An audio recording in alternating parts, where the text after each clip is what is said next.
Hello everyone, कैसे हो आप सभी लोग। Myself Nikhil and I welcome you to physics by Nikhil Raj. जैसा कि आपको इस वीडियो के थंबनेल से पता लग गया होगा, ये वीडियो होने वाली है मेरे एक्सपीरियंस के बारे में कि कैसे मैंने नेट गेट टिफर जेस्ट ये सब एग्जाम क्रैक किए थे। और इस स्लाइड का उद्देश्य जो आपको अभी स्क्रीन पे दिख रही है, इसके अंदर भी आप देख सकते हैं कौन से एग्जाम क्रैक किए हुए हैं। ये बिल्कुल भी शो ऑफ के लिए या फ्लैक्स के लिए नहीं है, ये सिर्फ आपको ये बताने के लिए है कि जो आपको अभी इस लेक्चर में गाइड करने वाला है उसने भी ये एग्जाम ठीक ठाक दे रखे हैं और क्वालिफाई कर रखे हैं। सिर्फ इतना बताने का उद्देश्य है। इसके बाद अपने स्टार्ट करते हैं। देखो ये लेक्चर, ये जो वीडियो है, ये स्टार्ट करने से पहले मैं आपको 2 से 3 बातें बता दूं। ये जो अपना चैनल है, इस पे अब तक पीजीटी फिजिक्स का कंटेंट आ रहा है। जो भी आप पीजीटी फिजिक्स की अगर तैयारी कर रहे हैं, चाहे आपका कोई नियर एंड डियर कोई तैयारी कर रहे हैं, तो ये चैनल उसके लिए काफी हेल्पफुल होने वाला है। इस चैनल के ऊपर अब तक 25 के अप्रोक्स अपने पीजीटी फिजिक्स की वीडियो अपलोड कर चुके हैं और आगे की भी वो कंटिन्यू रहने वाली है। सीएसआई नेट को लेकर के अभी अपने पास 3 दिन में 3 वीडियो आने वाली है। पहली वीडियो आएगी माई एक्सपीरियंस की कि मैंने कैसे क्रैक किए थे। दूसरी वीडियो आएगी जो कि आएगी अपने पास कल, वो वीडियो होगी कि आपको प्रिपेयर कैसे करना है। ठीक है, सारे एग्जाम एक मतलब आपको लगातार कैसे देते रहना चाहिए। नेट हो गया, गेट हो गया, टिफर 12 जस्ट अपकमिंग जो एग्जाम आएंगे उसके लिए आपको कैसे शेड्यूल बना के चलना चाहिए और किस वे में जाना चाहिए कि सारे एग्जाम ही एक दूसरे से रिलेटेड है और वो आपके क्रैक हो जाए, किस वे में आपको जाना चाहिए। तीसरा वीडियो होगा वो थोड़ा सा रूट वीडियो होगा। रूट वीडियो मतलब कि जैसे नेट की तैयारी में हम देखते हैं कि हम 2 से 3 साल तक लगा देते हैं। ठीक है, जो आउटपुट आता है कुछ बच्चे निकाल पाते हैं, कुछ बच्चे नहीं निकाल पाते। तो क्या सीएसआई नेट एग्जाम इतना वर्थ इट है कि आप उसके ऊपर इतना टाइम लगाओ? ये 3 वीडियो 3 दिनों में रहने वाले हैं। आप 1 बाय 1 करके प्रत्येक वीडियो देखना। उम्मीद करता हूं आप इन तीनों वीडियो से काफी कुछ सीखोगे। तीनों वीडियो के अंदर बिल्कुल भी आर्टिफिशियल चीजें या आर्टिफिशियल वर्ड आपको देखने को नहीं मिलेंगे। पूरा का पूरा प्योर एक्सपीरियंस और प्योर बातें होने वाली है। ठीक है ना, मतलब जो बिल्कुल रियलिटी के साथ अपने चलेंगे। ये वीडियो क्रिएट करने से पहले मैंने थोड़ा सा इसकी स्क्रिप्ट राइटिंग कर ली है। मेरे पूरे एक्सपीरियंस की बात होगी यहाँ पे, मैंने कैसे कैसे क्या क्या किया था। ठीक है, और स्क्रिप्ट राइटिंग इसलिए कर ली ताकि कोई भी पॉइंट अपना मिस आउट ना हो जाए। ट्राई रहेगी वीडियो थोड़ा शॉर्ट रहे, फिर भी थोड़ा सा अगर ये एक्सटेंड हो जाता है तो वो आपके लिए वर्थ इट होने वाला है। ठीक है, और सीएसआई नेट के लिए आपको कैसे कैसे हेल्प चाहिए, मतलब मान लो जो यूट्यूब है आपका या कोचिंग इंडस्ट्री जो है वो हमेशा काम करती है डिमांड और सप्लाई के ऊपर। जिस चीज की जितनी डिमांड होगी उतनी उसकी सप्लाई होगी। अब तक पीजीटी फिजिक्स की डिमांड थी तो उसके ऊपर कंटेंट आ रहा था। ठीक है, अगर आपकी डिमांड सीएसआई नेट को लेकर के होगी, जो आप एक्सप्रेस कर सकते हैं व्हाट्सएप पे मैसेज करके, कमेंट सेक्शन के अंदर या फिर टेलीग्राम ग्रुप में भी आप बता सकते हैं। जितनी आपकी डिमांड होगी उतने ही हिसाब से अपने सीएसआई नेट का कंटेंट भी अपलोड करना स्टार्ट कर देंगे। अभी चल रहा है जुलाई का एंड मंथ चल रहा है, तो अगस्त के अंदर अपनी ट्राई रहेगी कि सीएसआई नेट के अंदर अपने क्या क्या कर सकते हैं। वही कर सकते हैं, मेनली तो वही है। और क्रैश कोर्स लेके आ सकते हैं और क्वेश्चन प्रैक्टिस कर सकते हैं ज्यादा से ज्यादा। तो इसकी आपकी डिमांड कितनी है, आपको कैसा कंटेंट चाहिए, उस कंटेंट में क्या क्या चाहिए, वो आप थोड़ा सा मेरे साथ एक्सप्रेस कर सकते हैं कमेंट सेक्शन के अंदर। तो बिना टाइम वेस्ट किए पहले स्टार्ट करते हैं माई एक्सपीरियंस के बारे में। ठीक है, हाउ आई क्रैक्ड देम। थोड़ा सा मैं अपना बैकग्राउंड डिस्कस करूंगा कि मैंने मतलब बिल्कुल स्टार्ट से चलेंगे। मैंने 2020 से तैयारी शुरू करी थी, तो उस टाइम मेरे पास क्या क्या नॉलेज था, कहां से मैंने पूरा जीरो से स्टार्ट की थी, और एंड ऑफ द आप कह सकते हो कि 2022 जून तक मेरे पास सारे के सारे एग्जाम थे। फिजिक्स के अंदर अपने 5 से 6 एग्जाम होते हैं, वो सारे के सारे थे। क्या मेरे को पहले से इतना कॉन्फिडेंस था कि मैं कर पाऊंगा? क्या मैंने इनसे पहले कोई फेलियर देखे? क्या मैंने नेट पहले टाइम में निकाल लिया? इन सब पॉइंट की अपनी बात करने वाले हैं और आप इसको बिल्कुल शांति से इत्मीनान से देखिएगा। और ये सिर्फ मेरा पॉइंट ऑफ व्यू है, मेरा एक्सपीरियंस है। आपका पॉइंट ऑफ व्यू और आपके करने की चीजें करने का तरीका अलग हो सकता है। ठीक है, तो स्टार्ट करते हैं। सबसे पहले बात करेंगे, मैंने तैयारी स्टार्ट की थी देखो 25 मई 2020 को, जब पूरे देश के अंदर कोविड फैला हुआ था और पूरी की पूरी नेगेटिविटी थी। उस टाइम एक्सपीरियंस की बात करें तो मेरा एक्सपीरियंस क्या था, मैंने बीएससी किया था बिल्कुल लोकल कॉलेज से 2017 के अंदर। उसके बाद मैंने किया था बीएड 2019 में। उसके बाद मैंने किया था एमएससी 2021 के अंदर। तीनों ही लोकल कॉलेज से थे। लोकल कॉलेज मतलब जो मेरे नियरेस्ट कॉलेज पढ़ता था, इन तीनों के लिए वहां से मैंने ये तीनों डिग्रियां की थी। ठीक है, कोई बड़ी यूनिवर्सिटी से नहीं, कोई सेंट्रल यूनिवर्सिटी से नहीं, कोई स्टेट यूनिवर्सिटी से नहीं, कोई आईआईटी से नहीं, कहीं से भी नहीं। ठीक है, और इसकी बात करें एमएससी के अंदर, तो एमएससी की मेरे नॉलेज की बात बताऊं तो मैं सिर्फ 3 से 4 महीने कॉलेज गया हूं एमएससी के अंदर। ठीक है। मेरी एमएससी फिनिश हुई थी 2021 में, 21 की तो बात है, ये लगभग अक्टूबर 2021 तक आ गया था। और मैंने आप देख लो मई 2020 के अंदर ही तैयारी स्टार्ट कर दी थी। तो आप देख सकते हो एमएससी के बीच में ही मैंने ये स्टार्ट कर दिया था। मेरा फिजिक्स का नॉलेज आप कह सकते हो ओवरऑल देखा जाए तो यहां तक भी अप्रोक्सीमेट मान लो 5 से 10% रहा होगा, ठीक है। ऐसा कुछ नहीं है कि बहुत ज्यादा कुछ रहा था। और इन सब के अंदर मेरे जो मार्क्स की बात करें तो वो थे 70%, काफी ज्यादा एवरेज, ठीक है। इसके बाद अपने पहला क्वेश्चन आता है, क्या मैंने कोचिंग करी थी सीएसआई नेट के लिए? बिल्कुल कोचिंग करी थी मैंने। ये एग्जाम सेल्फ से क्रैक नहीं किया था, ठीक है। और मैं उम्मीद भी नहीं थी मुझे कि मैं सेल्फ से क्रैक कर लूंगा, तो मैंने इसके लिए कोचिंग भी करी थी। अब 25 मई 2020 से मैंने कोचिंग स्टार्ट करी। अब सब्जेक्ट पढ़ने का वे मेरा क्या था वहां पर जो मैंने कोचिंग में पढ़ा, और जिस तरीके से मैंने वहां पढ़े थे, जिस ऑर्डर में मैंने तब पढ़े थे, उसी तरीके से मैं आज पढ़ता हूं अगर मुझे कोई भी एग्जाम देने की नीड पड़ती है तो state thermo, atomic, QM, nuclear particle, AMP, electronics, इसके अलावा सॉलिड स्टेट, और इसके अलावा 3, 6, 7 एग्जाम हो गए ना। इसके अलावा अपने पास रहता है एक स्टेट थर्मो आ गया, एटॉमिक आ गया, ईडी और क्लासिकल मैकेनिक्स।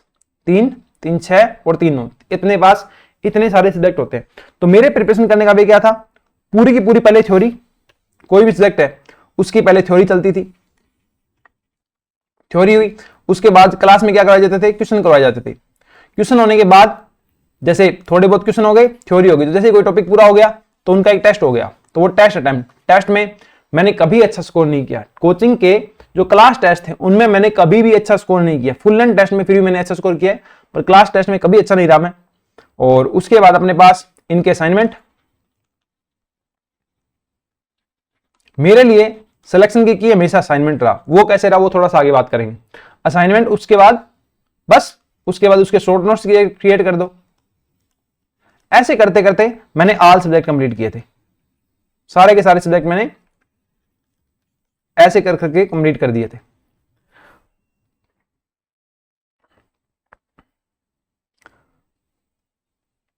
सारे सब्जेक्ट कंप्लीट करने के बाद इसके बाद बारी आती है एग्जाम देने की। तो मेरा जो पहला एग्जाम था वो था शायद सितंबर, अक्टूबर, नवंबर था, शायद अक्टूबर या नवंबर था 2020 का। उसके अंदर पहला एग्जाम हुआ था कौन सा, नेट 2020।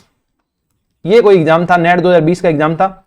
और इस महीने तक मेरा जो सिलेबस था वो लगभग आप कह सकते हो 30% या इससे कम था, ठीक है ना। 30% या इससे कम सिलेबस मेरा कंप्लीट था।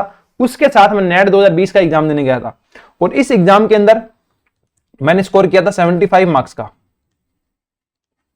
और कट ऑफ रही थी नेट की 79 मार्क्स। यहां से एक आइडिया लगा था कि मैं एग्जाम को क्रैक कर सकता हूं। यहां मेरा फिजिक्स के साथ साथ जो जनरल एम्पलीट्यूड जो था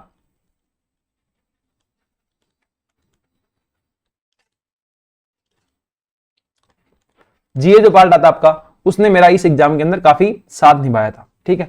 नेट 2020 का एग्जाम देने के बाद अपने पास आता है गेट 2021 का एग्जाम। गेट 2021 के एग्जाम के अंदर मेरी जो रैंक थी वो लगभग आई थी। गेट 2021 के लगभग ठीक ठाक कोर्स कंप्लीट हो गया था मेरा, लगभग आप कह सकते हो 70%, 80% तक सिलेबस मैंने कंप्लीट कर लिया था। सारे सब्जेक्ट में अच्छे से पढ़ता था। ये भी बहुत सारे क्वेश्चन आते हैं कि क्या हम कोई भी सब्जेक्ट छोड़ सकते हैं, तो मैंने हमेशा इलेक्ट्रॉनिक्स और सॉलिड को स्किप किया। अब आप स्किप नहीं कर सकते, वो बात आज से लगभग 4 साल पहले की है, 3 साल पहले की है, तो उस टाइम बात अलग थी। अब कंपटीशन भी ज्यादा है और चीजें भी थोड़ी अलग है। तो इलेक्ट्रॉनिक्स और सॉलिड कभी भी मैंने ढंग से नहीं पढ़े, या आप कह दो मुझे ढंग से कभी आया ही नहीं। तो उनके लिए मैंने क्या किया, उनके लिए हमेशा उनके शॉर्ट नोट्स प्लस उनके पीवाईक्यू, हमेशा मैंने कभी वो स्किप नहीं किए। और मैंने पीवाईक्यू और शॉर्ट नोट्स को इतने अच्छे से पढ़ा कि अगर पीवाईक्यू टाइप का कोई क्वेश्चन आएगा तो मैं उसे क्रैक कर लूंगा। इलेक्ट्रॉनिक्स और जो सॉलिड है वो मैंने कब पढ़ी, जब मेरे सारे एग्जाम क्रैक हो गए, नेट, गेट, टीफर, बार्क, सारे एग्जाम क्रैक हो गए थे। उसके बाद मैंने सॉलिड को और इलेक्ट्रॉनिक्स को बहुत अच्छे से पढ़ा। सॉलिड को फिर भी आप कह सकते हो पूरा 100% पढ़ा, पर इलेक्ट्रॉनिक्स थी जो उसको मैंने फिर भी 60% के अप्रोक्स पढ़ा, ठीक है। ये यहाँ पे 75 मार्क्स आए थे, यहाँ पे 79 मार्क्स आए थे। उसके बाद आता है गेट 2021 एग्जाम। इसके अंदर मेरी जो रैंक थी वो शायद कितनी थी, 1200 के अप्रोक्स थी या पता नहीं 1500 के अप्रोक्स थी, ठीक है। तो कोई बहुत अच्छा कह सकते हो आपकी गेट 2021 तक मैं बहुत अच्छा नहीं कर पाया था। अब एक क्वेश्चन ये भी आता है प्रिपरेशन के अंदर क्या क्या मेन था, ठीक है, उसकी भी एक वीडियो आएगी, जो अगली वीडियो है। ये सारी वीडियो एक दूसरे रिलेटेड होने वाली है, तो आप कोई भी एक वीडियो देखते हैं, ये वाली वीडियो देखते हैं, तो आप अगली जरूर देखना, वो देखते हो तो उससे अगली जरूर देखना, ठीक है ना। 3 वीडियो से आपको काफी सारा सीखने को मिलेगा, इन 3 सालों का एक्सपीरियंस आपको काफी सारा सीखने को मिलेगा। 1200 से 1500 मेरी कुछ इसमें रैंक थी, कोई ज्यादा बढ़िया नहीं थी। उसके बाद जेस्ट का एग्जाम आया था, जेस्ट का एग्जाम था जेस्ट 2021। इस एग्जाम में मुझे लगा था मैं सिलेक्ट हो जाऊंगा, पर मेरा सिलेक्शन इसके अंदर भी नहीं हुआ था, ठीक है। और यहां तक मेरी तैयारी कैसे चल रही थी, मैंने प्रत्येक थ्योरी पढ़ रखी थी, क्वेश्चन कर रखे थे, टेस्ट कर सके थे, असाइनमेंट कर रखे थे। पर असाइनमेंट जो थे ना, असाइनमेंट मैंने बहुत ज्यादा बार पढ़े थे। असाइनमेंट को मैं बोलूं अप्रोक्स मेरी पूरी प्रिपरेशन के दौरान तो 5 से 6 टाइम मैं असाइनमेंट का प्रत्येक क्वेश्चन कर चुका था, और प्रत्येक क्वेश्चन इतना कर चुका था कि मुझे प्रत्येक क्वेश्चन याद हो गया था, लगभग याद हो गया था। और शॉर्ट नोट्स में मेरा बहुत ज्यादा फोकस रहता था, शॉर्ट नोट्स को मैंने कभी छोड़ा ही नहीं। हर वीक के अंदर कहीं ना कहीं मैंने शॉर्ट नोट जरूर पढ़े थे। और इस तैयारी के दौरान तैयारी कभी भी अकेले नहीं होती, ठीक है।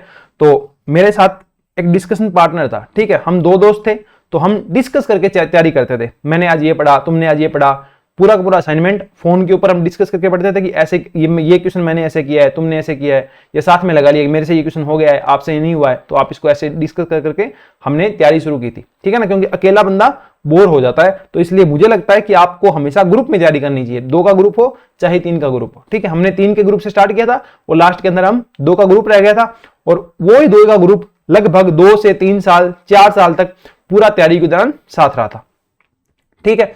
ये शॉर्ट नोट्स हम पढ़ते थे। जेस्ट 2021 का एग्जाम आ गया, ये एग्जाम भी नहीं निकला। इसके बाद अपने पास एग्जाम आता है बारक 2021 का। उसके बाद अपने पास एग्जाम आया बारक 2021 का, और ये पहला ऐसा एग्जाम था जहां से मेरे एग्जाम निकलने स्टार्ट हो गए थे। देखो बारक 2021 का एग्जाम था, इस टाइम 3 एग्जाम थे। एक एग्जाम था रीट का, और एक एग्जाम था असिस्टेंट प्रोफेसर का, और एक एग्जाम था अपने पास, एक था रीट का, एक था असिस्टेंट प्रोफेसर का, और एक एग्जाम और था अपने पास किसका, बीआरसी का, ठीक है। ये दोनों एग्जाम मेरे लिए इतने काम के नहीं थे, क्योंकि रीट मुझे करना नहीं था, ठीक है ना, रीट मुझे करना नहीं था। और एपी करने के लिए, असिस्टेंट प्रोफेसर बनने के लिए मेरे पास नेट चाहिए, जो मेरे पास नेट था ही नहीं। तो ये दोनों एग्जाम मेरे लिए किसी काम के नहीं थे। तो मेरा जो फोकस है कंप्लीट बारक पे था। बारक पे फोकस होने का मतलब मैंने बारक के लिए कोई अलग से प्रिपरेशन नहीं करी, जो पढ़ रखा था उसी को रिवाइज करके आया था। कोई ज्यादा क्वेश्चन प्रैक्टिस नहीं, कोई स्पीड प्रैक्टिस नहीं, बस इतना पता था 100 क्वेश्चन आएंगे और 2 घंटे का टाइम होगा, सिर्फ इतना पता था। शॉर्ट नोट्स रिवाइज करके मैं एग्जाम देने चला आया था। और एक बात और मैं भी बता दूं, जब मैंने एमएससी करी थी, यहां पे एमएससी से पहले ये सब जो हो रहा था रेंडमली हो रहा था। एक बच्चा होता ना, उसे नहीं पता होता मुझे क्या करना है, तो दोस्त बीएड करना है तो बीएड कर ली, बीएड के बाद एमएससी ने बता दिया, किसी ने बता दिया एमएससी करनी है तो एमएससी कर ली, ठीक है। इस तरीके से मैं रेंडमली मूव करता रहता था। करियर में क्या करना है, कैसे करना है, मुझे बिल्कुल भी आइडिया नहीं था, ठीक है। और ये तीनों एग्जाम दिए, इसमें से बाकी 2 तो कुछ होना भी नहीं था, क्योंकि तैयारी भी नहीं की और कुछ करना भी नहीं था इनके अंदर मुझे कुछ खास। तो बारक का एग्जाम यहां से मेरा निकला।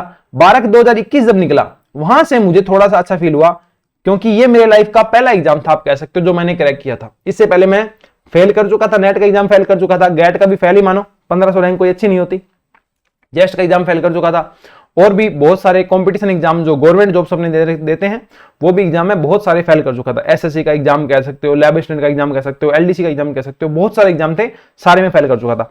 ये एग्जाम बारक का एग्जाम एक ऐसा एग्जाम था जिसने मुझे थोड़ा कॉन्फिडेंस दिया कि आई कैन डू इट, मैं चीजें कर लूंगा। बारक 2021 का एग्जाम देने के बाद अब अपने पास एग्जाम आता है दिसंबर के अंदर। दिसंबर के अंदर अपने पास एक एग्जाम आया था एचटेट पीजीटी का एग्जाम, जो आपके काम का नहीं है, नेट वालों के काम का नहीं है। ये आता है पीजीटी फिजिक्स के लिए, अगर आपने बीएड कर रखी है तो आप एग्जाम दे सकते हैं। ये एग्जाम मैंने क्रैक किया, और विद इन 1 वीक ये एग्जाम देने के बाद एक एग्जाम होता है अपना टीआईएफआर का एग्जाम। टीएफआईआर एग्जाम जो है वो टफेस्ट एग्जाम है इंडिया के अंदर। जो फिजिक्स के एग्जाम जितने होते हैं उनमें से टफेस्ट एग्जाम है टीआईएफआर का एग्जाम। इसकी जो फॉर्म फीस थी उस टाइम, हमारे टाइम 1200 रुपए थी। मैंने ये एग्जाम क्यों दिया, मेरे साथ वाले किसी भी लड़के ने एग्जाम नहीं दिया, किसी भी स्टूडेंट ने, साथी ने ये एग्जाम नहीं दिया। क्यों? क्योंकि इसको लेकर डर बहुत ज्यादा था। जब भी हम असाइनमेंट करते थे हम टीआईएफआर के क्वेश्चन स्किप करते थे, क्योंकि हमें ऐसा लगता था हमसे होंगे ही नहीं। कभी भी मैंने आज तक टिफर एग्जाम से पहले टिफर एग्जाम के क्वेश्चन सोल्व नहीं किए थे। हमेशा स्किप किया था हमेशा। मैंने एग्जाम क्यों दिया? मैंने एग्जाम इसलिए दिया क्योंकि मैं बिना एक्सपीरियंस के नहीं जाना चाहता था। मुझे ऐसा लगता था कि मैं कभी भी किसी को गाइड करूं तो मेरे पास एटलीस्ट ये हो कि मैंने टीफर का पेपर देखा है। एक घर पे पेपर देखना एक अलग बात है, एग्जाम हॉल में पेपर देखना एक अलग बात है। सिर्फ इतने फ्लेक्स के लिए कि मैंने पेपर दे रखा है मैंने पेपर को देखा है सेंटर में जाकर के, मैंने एग्जाम दिया और एग्जाम देने जाने से पहले मुझे लगा कि मैंने ये पंगा गलत ले लिया है। इतना टफ एग्जाम मेरे से नहीं निकलेगा, जब मेरा नेट नहीं हो रखा, गेट नहीं हो रखा, तो इतना बड़ा एग्जाम कैसे निकलेगा। फिर भी मैं इस एग्जाम को देने चला गया सिर्फ शॉर्ट नोट्स पढ़ के। थोड़े से इसके क्वेश्चन देखे थे, ऐसे ऐसे क्वेश्चन आते हैं पर वो हो उस टाइम में नहीं रहते। पर जब इसका एग्जाम देने गया टीफर का एग्जाम देने गया, तब उस टाइम मैंने शॉर्ट नोट्स पढ़े, ठीक है। और इसके बाद मैं एग्जाम देने चला गया। इस एग्जाम का पैटर्न क्या रहता है, बहुत कम क्वेश्चन होते हैं इसके अंदर, शायद 30 के अप्रोक्सीमेट क्वेश्चन होते हैं, 30 या 35 के अप्रोक्स क्वेश्चन होते हैं। टाइम आपके पास बहुत ज्यादा होता है, ठीक है। तो कुछ क्वेश्चन तो हो जाता है डायरेक्टली पढ़ के, उनके ऑप्शन से आप उनको कर दोगे। तो 4 से 5 क्वेश्चन ऐसे थे। उसके अलावा कुछ क्वेश्चन ऑप्शन से भी होते हैं, ग्राफ से भी होते हैं। सिर्फ ऑप्शन देख के भी आपको क्वेश्चन देख के पता चल जाता है कि इस चीज की पोटेंशियल एनर्जी नेगेटिव आएगी, वहां आपको ऑप्शन में कहीं पे पॉजिटिव दिखेगी तो उसको आप काट दो। इस तरीके से एबीसीडी में खेल कर भी कि ये 2 ऑप्शन होंगे, ये 2 ऑप्शन नहीं होंगे, आप काफी क्वेश्चन सोल्व कर सकते हैं। फिर कुछ क्वेश्चन आते हैं ग्राफ वाले, आप ग्राफ देख के भी क्वेश्चन सोल्व कर सकते हैं। कि ग्राफ में जैसे कि अपने पास फेस स्पेस ट्रेजेक्टरी आती है तो एक आधा क्वेश्चन उसका भी आ जाता है। तो इस तरीके से टीफर का एग्जाम मैंने ठीक ठाक कॉन्फिडेंस के साथ अटेम्प्ट किया था, क्योंकि पेपर देते टाइम मेरा कॉन्फिडेंस हमेशा ऐसा रहता है कि जितना मुझे इसमें आता है उसमें मुझे अपना 200% देना ही देना है। तो इस माइंडसेट के साथ मैंने टीफर का एग्जाम दिया था। और भगवान की दया से जब टीफर का रिजल्ट आया था, शायद जनवरी में रिजल्ट आया था, जनवरी 2022 के अंदर, तो उस टाइम मेरा एग्जाम क्रैक हो गया था।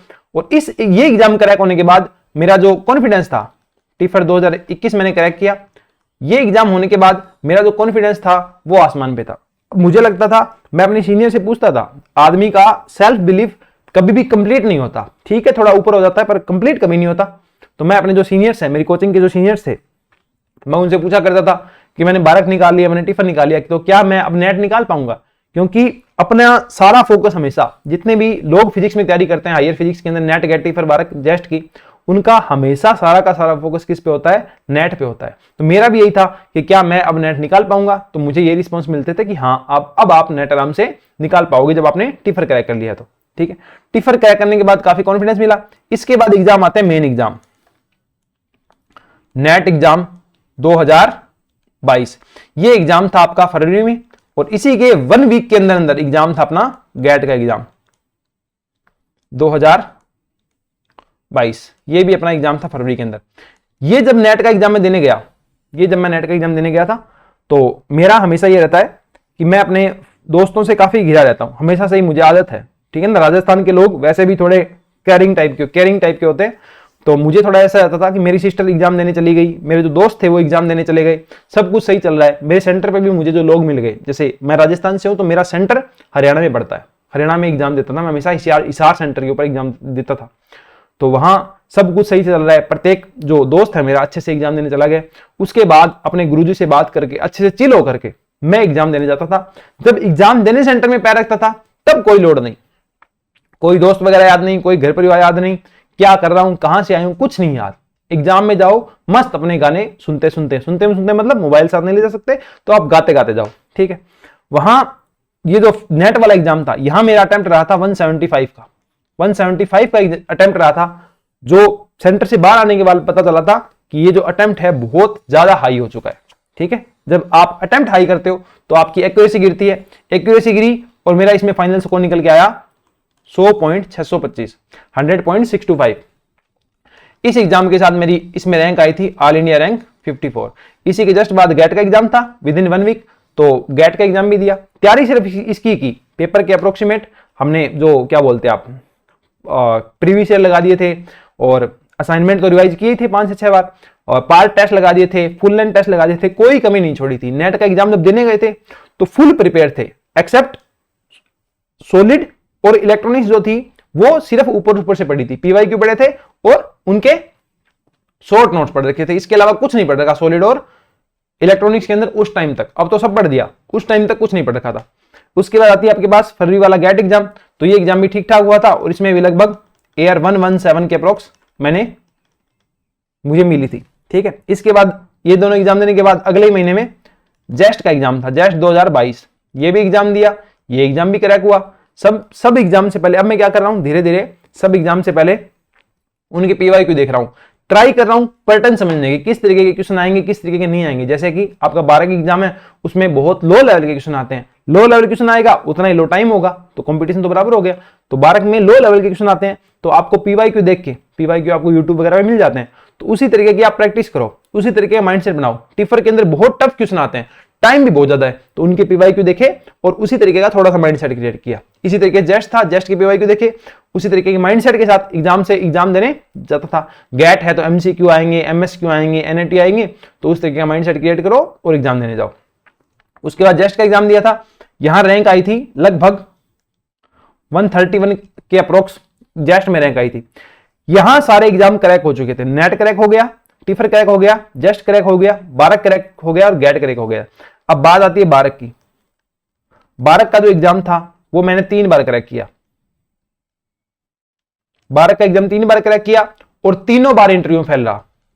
3 इंटरव्यू दिए, तीनों बार इंटरव्यू फेल हुआ। कुछ भी छुपाने की बात नहीं है इसमें, जो फेल है वो फेल है। तीनों इंटरव्यू के अंदर मैं फेल रहा। जहां मुझे लगता है लैक कहां रहा बारक के इंटरव्यू, मुझे ऐसा लगता है जो मेरी बेसिक्स थी, जो मेरी एमएससी में तैयार होनी चाहिए थी, जो मेरी बीएससी में तैयार होनी चाहिए थी, वो बेसिक्स मेरी बहुत पीछे रह गई और उन्हें मैं कभी क्रैक कर ही नहीं पाया। फिर वो एक डर सा बैठ जाता है। और बारक में थोड़ा सा ये भी होता है कि रिपीटेड जब आप जाते हो तो आपके सिलेक्शन के चांसेस कम होते जाते हैं, ठीक है ना, तो उसका भी फैक्टर था। बाकी मैं इसका क्रेडिट खुद को ही दूंगा असफलता का कि मैं इसे क्रैक नहीं कर पाया, ठीक है, वो अलग बात है। इसके बाद हमने जो 2023 में बैच चलाया था, हमने 12 इंटरव्यू की तैयारी करवाई थी, बिल्कुल फ्री ऑफ कॉस्ट 12 इंटरव्यू की तैयारी करवाई थी।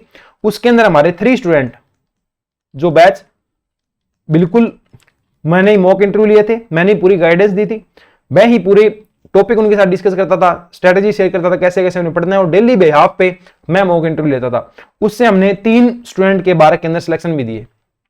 तो हो सकता है जहां आप नहीं पहुंचे वहां आपके गाइड किए हुए स्टूडेंट पहुंच जाए, ठीक है। अब 12 का एग्जाम देने के बाद अब यहां रह गया था एक एग्जाम और भी था, आईयूएससी का, आईयूएससी साइंटिस्ट सी का एग्जाम था शायद, वो आईयूएससी साइंटिस्ट सी का एग्जाम दिया, वो भी एग्जाम क्रैक किया था। फिर मैंने क्या किया, पीएचडी इंटरव्यू देना स्टार्ट किए। सब दोस्त वगैरह थे पीएचडी इंटरव्यू दे रहे थे, गाइड पता कभी था ही नहीं करना क्या है, एग्जाम दिए, एग्जाम क्रैक हो गए, अब फिर नहीं पता क्या करना है, तो सारे पीएचडी इंटरव्यू दे रहे थे और 12 में इंटरव्यू फेल हो गए थे। तो ये था कि इंटरव्यू भी देने, तो पीएचडी के इंटरव्यू देने स्टार्ट किए। अब पीएचडी के इंटरव्यू नहीं निकले, फिर इंटरव्यू की तैयारी करनी शुरू की, सॉलिड स्टेट फिजिक्स पढ़ी, थोड़ा बहुत रिसर्च में क्या चल रहा है वो देखा, और बहुत सारी किताबें पढ़ी, वहां से किताबें पढ़नी स्टार्ट की। और इस जर्नी के अंदर जब मैंने सारे एग्जाम क्रैक किए, यहां तक मैंने एक भी बुक नहीं पढ़ी है, not even a single book physics की मैंने नहीं पढ़ी है। सारा का सारा जो कोचिंग के अंदर मटेरियल प्रोवाइड करवाया गया वो का वो मैंने पढ़ा। इंटरव्यू की तैयारी की बारी आई, तब मैंने जाकर के, तुम्हारी एक बुक आती है मॉडर्न फिजिक्स आती है, modern physics by Arthur Beiser, वो पढ़ी, सॉलिड की बुक्स पढ़ी, काफी बुक्स पढ़ी, क्वांटम के लिए जेटली पढ़ी, बहुत सारी बुक्स पढ़ी। फिर मैंने जो पीएचडी के इंटरव्यू देने स्टार्ट किए, वहां इंटरव्यू क्रैक नहीं हो रही, तब और तैयारी करी और मेहनत करी। काफी ये अप्स एंड डाउन वाला फेज होता है जो हम देखते ही आ रहे थे कोविड से, ठीक है, तो वो तो बस गया था, वो फेज तो हमारे अंदर बस गया था, अप्स एंड डाउन वाला, ठीक है। फिर पीएचडी के इंटरव्यू क्रैक होना स्टार्ट किए। वो अपना एक बहुत बड़ा इंस्टीट्यूट है UGC DA Indore, UGC DA Indore, उसका मैंने इंटरव्यू निकाला। उसके अंदर मेरा सीएमपी के अंदर हुआ था, ठीक है, कंडेंस्ड मैटर फिजिक्स के अंदर, एक्सपेरिमेंटल के अंदर,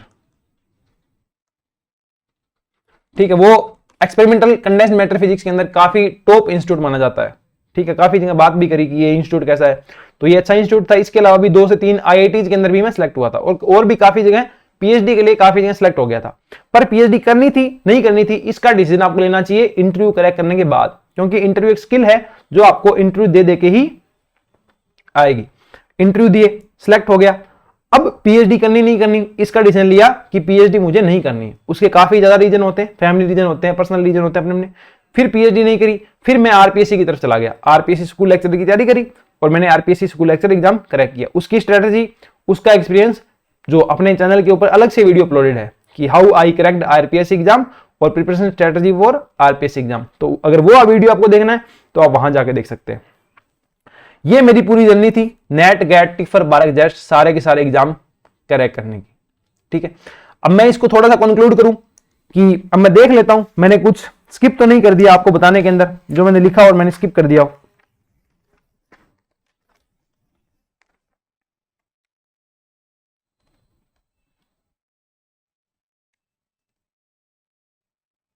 बस ऑलमोस्ट मैं आपको सारी चीज बता चुका हूं। अब मैं थोड़े से इंपॉर्टेंट पॉइंट लिख देता हूं जो मैंने नोट डाउन किए थे कि इस जर्नी से मैं क्या आपको कहना चाहूंगा इंपॉर्टेंट पॉइंट के रूप में, कि ये ऐसे ऐसे कुछ चीजें आपके साथ होनी चाहिए जिससे आप थोड़ा सा और ज्यादा एग्जाम्स के अंदर और ज्यादा सक्सेसफुल हो सकते हैं। तो पहला पॉइंट ये था, I failed every exam, I failed every exam before I correct them, I correct.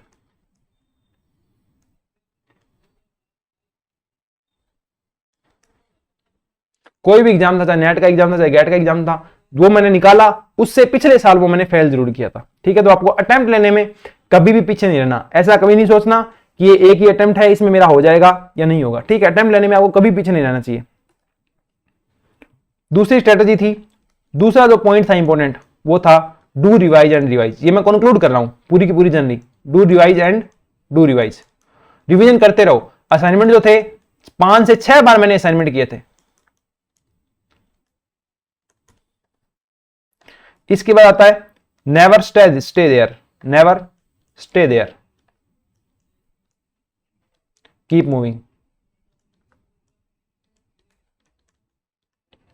तैयारी के दौरान बहुत बार आप फेल होगे, हर रोज आपको ऐसा लगेगा, मुझे हर रोज लगा था, मुझे हर वीक लगा था कि नेट की तैयारी मेरे से नहीं होगी, नेट की तैयारी मेरे को छोड़ देनी चाहिए, पर मैं कभी भी उस पॉइंट पे रुका नहीं।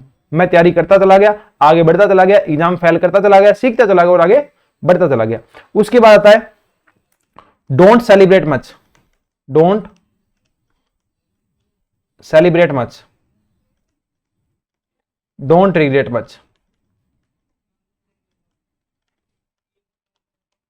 आपको हर बार एक जैसा बने रहना लगभग। हाँ ठीक है, थोड़ा बहुत सेलिब्रेशन होना चाहिए पर बहुत ज्यादा सेलिब्रेशन नहीं होना चाहिए। मैंने जितने भी एग्जाम क्रैक किए, मैंने किसी का भी एक का भी ढंग से सेलिब्रेट नहीं किया। आरपीएस स्कूल लेक्चर में सिलेक्शन हुआ, गवर्नमेंट जॉब एक, उसमें भी तब हुआ तो इतना ज्यादा सेलिब्रेशन नहीं हुआ। और मैंने कभी रिग्रेट भी नहीं किया। जैसे मैंने एग्जाम फेल भी हुए तो भी बहुत सारे क्वेश्चन उठते हैं, क्या आप इन्हीं एग्जाम की तैयारी करते रहेंगे, आप क्या करेंगे जिंदगी के अंदर, तो उस पर भी मैंने बहुत ज्यादा रिग्रेट नहीं किया, कभी खुद को कोसा नहीं कि तू एग्जाम क्रैक नहीं कर पाया, ऐसे नहीं हुआ वैसे नहीं हुआ। तो ना कभी रिग्रेट करना है बहुत ज्यादा, ना कभी सेलिब्रेट करना है। ठीक है, और लास्ट पॉइंट इसके अंदर मैं ऐड करना चाहूंगा आपके, अचीव एंड फॉरगेट। जो भी चीज आपको मिल चुकी है, चाहे वो कोई भी एग्जाम आपको क्रैक करना था आपने क्रैक कर लिया, तो आपको जॉब क्रैक करनी थी आपने क्रैक कर ली, अगर उसको आपने अचीव कर लिया ना तो उसको अचीव करने के बाद उसको भूल जाओ। ठीक है ना, वो आपका अब जीरो हो चुका है। अब आपको फिर एक नया आपके लिए इनफाइनाइट पॉइंट ढूंढना पड़ेगा और आपको उसके लिए चलना पड़ेगा। ये मेरी सारी जर्नी थी। ठीक है, मेरा सारा बताने का मकसद सिर्फ और सिर्फ इतना है कि आप इससे कुछ पॉइंट सीखें, थोड़ा सा अपनी प्रिपरेशन में ऐड करें ताकि आपको उसका काफी ज्यादा बेनिफिट हो। इसके अलावा इस जर्नी के अंदर एक दो पॉइंट मैं और ऐड करना चाहूं, आप हमेशा प्रिपरेशन कोई ना कोई अपने मित्र के साथ करें, अपने दोस्त के साथ करें। डिस्कशन, आपका एक डिस्कशन पार्टनर होना चाहिए। ठीक है ना, जिसके साथ आप डिस्कस कर सको, मैंने ये क्वेश्चन सोल्व किया आज, तुमने ये असाइनमेंट सोल्व किया, ऐसे ऐसे करके आप पूरा रिवाइज करो उसी के साथ। हो सकता है ऑफलाइन पॉसिबल हो तो ऑफलाइन साथ में पढ़ो, ऑफलाइन पॉसिबल नहीं है तो आप ऑनलाइन साथ में पढ़ो। ऑनलाइन साथ में कैसे, कानों में ईयरफोन डालो, ठीक है, बात करते करते कि ये क्वेश्चन कैसे होगा, ये क्वेश्चन कैसे होगा, ये क्वेश्चन कैसे होगा, साथ में असाइनमेंट रख लो और उसको सोल्व करते करते आप आगे बढ़ें। इस तरीके से आप, मुझे लगता है, इस जर्नी के अंदर और ज्यादा सक्सेसफुल बन सकते हैं। ठीक है, ये मेरी सीएसआई नेट के ऊपर पहली वीडियो थी अपने चैनल के ऊपर। मेरा एक्सपीरियंस मैंने इससे पहले इन एग्जाम के बारे में, नेट, गेट, टिफर, बारक, जस्ट के बारे में किसी भी चैनल के ऊपर शेयर नहीं किया है प्रॉपर वीडियो बना करके। ठीक है, तो ये इसी चैनल के ऊपर आपको मिलेगा और सीएसआई नेट के बारे में इस चैनल पे ये पहला वीडियो है। अब सीएसआई नेट के बारे में इस चैनल के ऊपर वीडियो आती रहेगी, उसके लिए आप चैनल को सब्सक्राइब कर लीजिए और अगर वर्थ इट लगी तो अपना क्या बोलते हैं, इसको शेयर भी करना है, सब्सक्राइब भी करना है, आप ही का चैनल है। और कंटेंट के रूप में आपको क्या चाहिए सीएसआई नेट के अंदर, वो आप मेरे को कमेंट डाउन करके बता सकते हैं। ये वीडियो पहली वीडियो सीएसआई नेट के लिए। दूसरी वीडियो आएगी आपको तैयारी कैसे करनी चाहिए। ये था मेरा एक्सपीरियंस, इसमें मैंने ये नहीं बताया प्रत्येक सब्जेक्ट के पार्ट में आपको कैसे कैसे क्या पढ़ना है। ठीक है, वो मैं नेक्स्ट वीडियो के अंदर बताने की ट्राई करूंगा। थर्ड वीडियो जो आएगी वो आएगी अपने पास, क्या सीएसआई नेट इतना वर्थ इट है कि आप उसके लिए 2 से 3 साल लगा देंगे। ठीक है, तो उसके बारे में भी अपने बात करेंगे थर्ड वीडियो के अंदर। तो ये तीनों वीडियो आपको देखने हैं, इससे आप काफी कुछ सीखेंगे। उम्मीद करता हूं आपको मेरी जो कही बातें हैं उनसे आपको बेनिफिट होगा और आप अपना भी ओपिनियन शेयर करें सीएसआई नेट के बारे में। आपने कैसे तैयारी करी थी, क्या क्या क्या जर्नी थी आपकी, आप थोड़ा सा वो कमेंट सेक्शन के अंदर अपना रिव्यू जो है, अपना ओपिनियन जो है वो हमेशा शेयर कर सकते हैं। ठीक है, कमेंट सेक्शन जो है, टेलीग्राम ग्रुप जो है, टेलीग्राम चैनल जो है, व्हाट्सएप नंबर जो है वो आप ही के लिए हैं, आप अपनी चीजें शेयर कर सकते हैं। ठीक है, बाकी कोई क्वेरी रहती है तो आप पूछ सकते हैं कमेंट सेक्शन में या व्हाट्सएप पे मैसेज कर करके। और टेलीग्राम ग्रुप और टेलीग्राम चैनल के लिए नीचे डिस्क्रिप्शन में आपको लिंक मिल जाएगा। ठीक है, लिंक मिल जाएगा, वहां आप ज्वाइन कीजिए और अपनी जर्नी को कंटिन्यू कीजिए। ठीक है, तो मिलते हैं नेक्स्ट लेक्चर के अंदर नेक्स्ट वीडियो के साथ, तब तक बने रहिए। Thank you. Physics by Nikhil Raj, bye.